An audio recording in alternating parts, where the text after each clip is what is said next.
Good morning children. आपकी हिंदी कक्षा में आपका स्वागत है। जैसा कि मैं पढ़ा रही थी स्मृति, 3 दिन से मैं पढ़ा रही हूँ। आज लास्ट है, अंतिम भाग मैं आप सबको पढ़ा रही हूँ। स्मृति पाठ 2। जैसे ही डंडा पे आप बताएं कि वो लेखक क्या किया, उतर गया कुएं में धोती के सहारे उतर के जाके देखता है कि डंडा चलाने का स्थान नहीं था। डंडा चलाने का स्थान नहीं था तो बाद में बहुत देर तक खड़ा रहा। सांप भी उसको देख रहा था, फन उठाए हुए वो भी उसको देख रहा था। सांप उस पर कोई प्रहार नहीं कर रहा था, तो लेखक को भी लगा कि मुझे भी प्रहार नहीं करना चाहिए। और उसके बाद से वो सोचा कि साइड में पड़ी हुई चिट्ठियों को मैं निकालूंगा, साइड में पड़ी हुई चिट्ठियों को डंडे से सरका लूंगा, लेके मैं चला जाऊंगा। लेकिन जैसे ही डंडे से वो चिट्ठियों को सरकाने शुरू किया, सांप जो है डंडे पे झपट पड़ा। हृदय में कंप हुआ और हाथों ने आज्ञा ना मानी, डंडा छूट पड़ा। मैं तो ना मालूम कितना ऊपर उछल गया, जानबूझकर नहीं, यूं ही बिदक कर उछल कर जो खड़ा हुआ तो देखा डंडे के सिर पर 3-4 स्थानों पर पीऊ सा कुछ लगा, यह विष था। मैंने जब सांप डंडे पे जो है ना कूदा, डंडे पे प्रहार किया, तो लेखक का हाथ, मतलब लेखक के हाथ में वो शक्ति नहीं रही। लेखक के हाथ में आज्ञा नहीं मानी। डंडा लेखक के हाथ से छूट गया।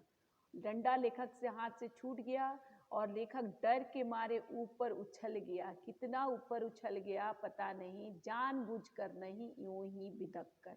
मैंने जानबूझकर लेखक नहीं उछला, यूं ही बिदक कर, मैंने अचानक ही, पता ही नहीं चला, ऐसे ही चौंक कर उछल कर खड़ा हो रहा है। जब लेखक उछल कर खड़ा होता है तो क्या देखता है, डंडे के सिर पर, मैंने डंडे के मुख्य मैंने छोर पे 3-4 स्थान पर, मैंने जहाँ पे सांप ने प्रहार किया था 3-4 स्थान पे पीला कुछ तरल पदार्थ लगा, जैसा घाव से पस निकलता है, कोई जख्म हो जाता है पस निकलता है, वैसे ही कुछ लगा हुआ था। यह तरल पदार्थ क्या था? यह विष था, यह जहर था।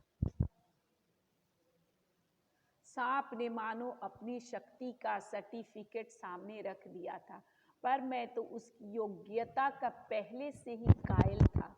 उस सर्टिफिकेट की जरूरत नहीं थी। सांप ने लगातार फू फू करके डंडे पर 3-4 चोटें की। मैं लेखक कर रहा है कि सांप लग रहा है हमको बता दिया।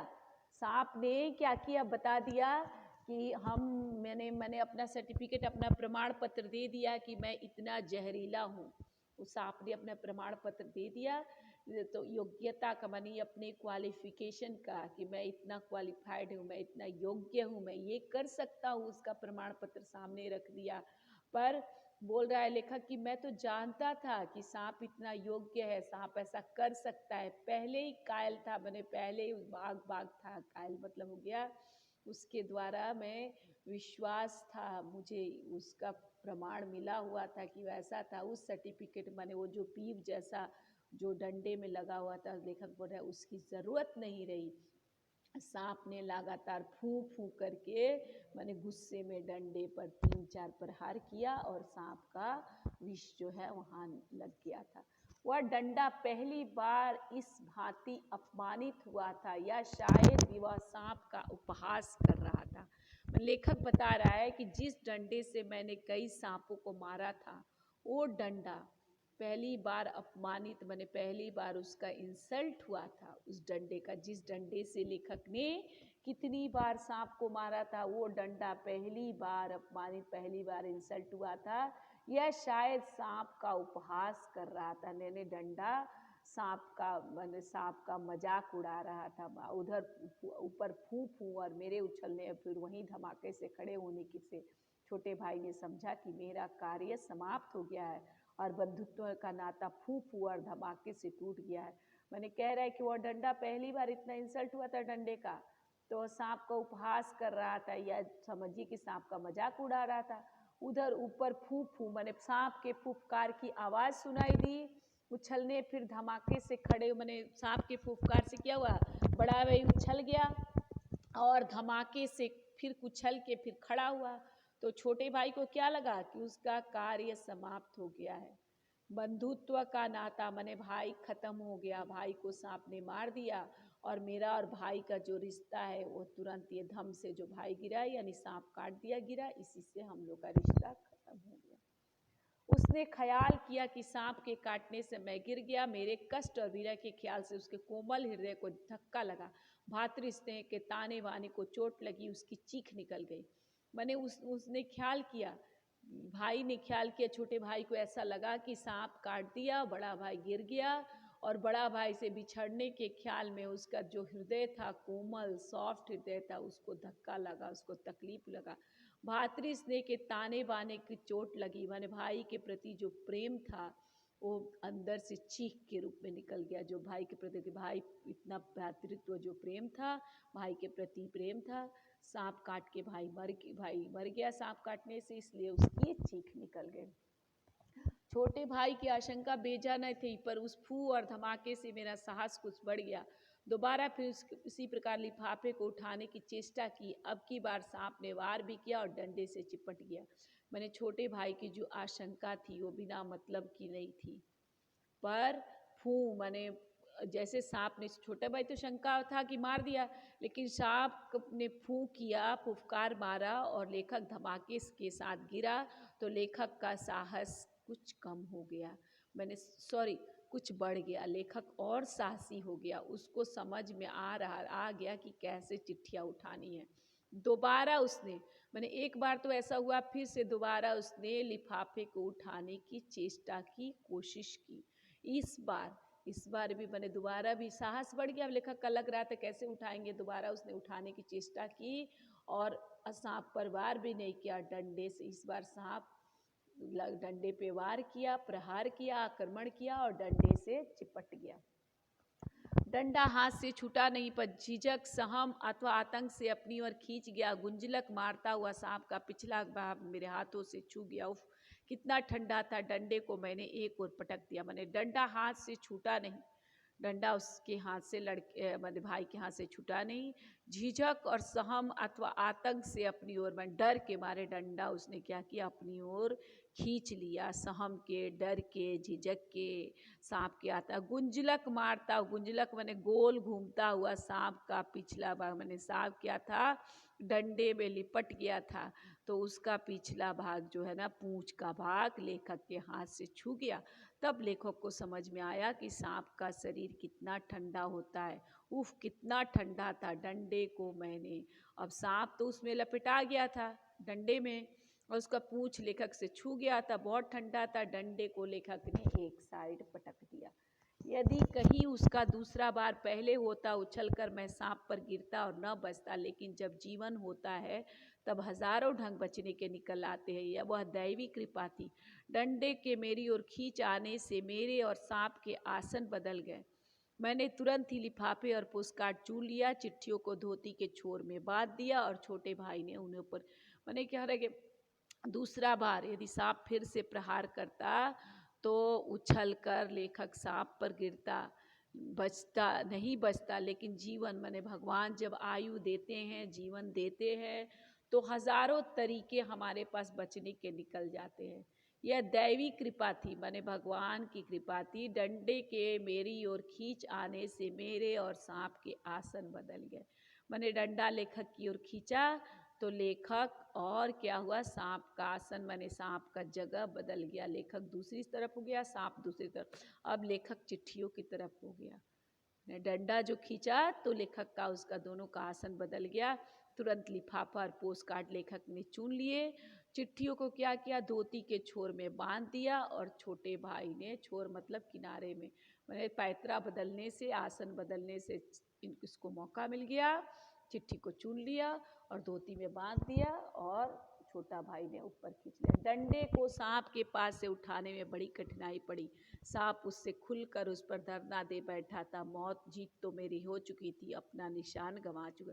मैंने कि डंडा पे, उसके बाद क्या किया, जब डंडा छोड़ा था, लेखक छूट गया था हाथ से, तो डंडे पे सांप बैठ गया था।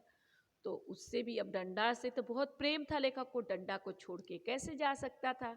सांप उस पर धरना देकर बैठा था। जीत तो लेखक की हो ही चुकी थी, यानी लेखक को तो चिट्ठी के उठाने के निकला था, चिट्ठी तो मिल ही चुका था, पर लेखक अपना निशाना गंवा चुका था। आगे हाथ बढ़ाता तो सांप हाथ पर वार करता, इसलिए सकती हूँ। कुएं के बगल से एक मुट्ठी मिट्टी लेकर मैंने उसकी दाईं ओर फेंकी कि उस पर झपटा, मैं दूसरे हाथ से उसकी बाईं ओर से डंडा खींच लिया। पर बात ही बात में उसने दूसरी ओर भी वार किया। यदि बीच में डंडा ना होता तब पैर में उसके माने कि अगर हाथ बढ़ाता तो सांप हाथ पर वार करता। इसलिए उन्होंने क्या किया, बगल से एक मुट्ठी मिट्टी लिया और सांप के दाईं तरफ फेंक दिया। जैसे ही मिट्टी दाईं तरफ गई, सांप उस पर झपटा और दूसरे हाथ से लेखक ने उसकी बाईं ओर से डंडा खींच लिया। पर बात की बात में मैंने तुरंत दाईं ओर प्रहार करके सांप फिर से बाईं ओर प्रहार करने लगा आया, लेकिन बीच में डंडा आ गया था। नहीं डंडा आता तो सांप के दांत जो है ना लेखक के पैर पे गड़ सकते थे। ऊपर अब तो चिट्ठी भी मिल गया, डंडा भी मिल गया, अब लेखक को ऊपर चढ़ना था। ऊपर चढ़ना कोई कठिन काम न था, केवल हाथों के सहारे, पैरों के बिना कहीं लगाए हुए 36 फुट ऊपर चढ़ना मुझसे अब नहीं हो सकता था। 15-20 फुट बिना पैरों के सहारे केवल हाथों के ऊपर चढ़ने की हिम्मत रहता, वो कम ही अधिक नहीं। मैंने ऊपर चढ़ना बहुत मुश्किल उनके काम नहीं था। बोल रहा केवल हाथों का सहारा, पैरों का सहारा लगाए हुए, मैंने कुछ चाहिए भी नहीं, वॉल पकड़ के वो 36 फुट ऊपर चढ़ना, मैंने इतना थक गए थे। ऐसे ऊपर चढ़ना उनके लिए मुश्किल नहीं था, तो अभी वे इतना थक गए थे कि 36 फुट गहरा कुआं के अंदर से वॉल के सहारे ऊपर नहीं चढ़ सकते थे। 15-20 फुट बिना पैरों के सहारे मैंने 15-20 फुट तक चढ़ सकते थे। वो कम ही अधिक ने, उससे ज़्यादा उनसे अब नहीं चढ़ा जाता। पर उस 11 वर्ष की अवस्था में 36 फुट चढ़ा। बाहें भर गई थी, छाती फूल गई थी, धौंकनी चल रही थी, पर एक एक इंच सरक कर अपनी भुजाओं के बल में ऊपर चढ़ा। यदि हाथ छूट जाते तो क्या होता है इसका अनुमान करना। पर लेखक बोल रहा था उस 11 वर्ष की अवस्था में, माने लेखक की उम्र 11 वर्ष थी, 36 फुट लेखक चढ़े थे। बाहें भर आई थी, मैंने हाथ में उनके दर्द होने लगा था, छाती फूल गई थी, मैंने सांस बहुत तेज चलने लगा था, सांस धौंकनी, मैंने हार्ट बीट जो है, धड़कन जो है चल रही थी। क्या 11 वर्ष की अवस्था में 36 फुट चढ़ने का हाथों में दर्द होने लगा था, मतलब सांस फूलने लगी थी, धड़कन चल रही थी। पर एक एक इंच उस समय बेचारे ने, छोटे बच्चे ही तो थे, 11 साल के, एक एक इंच सरक कर अपनी भुजाओं के बल हाथों के सहारे ऊपर चढ़ा। यदि हाथ छूट जाते, माने अगर ऊपर चढ़ रहे थे हाथ छूट जाते तो क्या होता, हाथ छूट जाते तो कुएं में गिरते। इसका अनुमान करना कठिन है, मैंने इसका कल्पना करना भी मुश्किल था कि हाथ छूट जाता तो क्या होता। ऊपर आकर मैंने धीरे ऊपर आकर बेहाल होकर थोड़ी देर तक पड़ा रहा। देह को झाड़ झूड़ कर धोती कुर्ता पहना। फिर किशनपुर के लड़के को, जिसने ऊपर चढ़ने की चेष्टा को देखा था, ताकीद करके कि वह कुएं वाली घटना किसी से न कहे, हम लोग आगे बढ़े। ऊपर आया लेखक, कुएं में ऊपर चढ़ गया बेहाल होकर। मैंने बहुत थक गया था, थोड़ी देर वैसे ही लेटे हुए पड़ा रहा, थका हुआ था। उसके बाद अपने शरीर को झाड़ा, क्योंकि धूल मिट्टी लग गई थी, झाड़ झूर कर उन्होंने क्या किया, धोती कुर्ता पहना। फिर एक लड़का था किशनपुर का, उसने ऊपर चढ़ते हुए उनको देख लिया था, उसको आगाह किया, मना किया, बार बार चेतावनी दिया लेखक ने कि कुएं वाली घटना, कि मैं कुएं के अंदर गया था और निकला, ये किसी से आप नहीं करना, यह कहकर वो आगे बढ़े। सन 1915 मैंने ये घटना कब की है, 1908 की।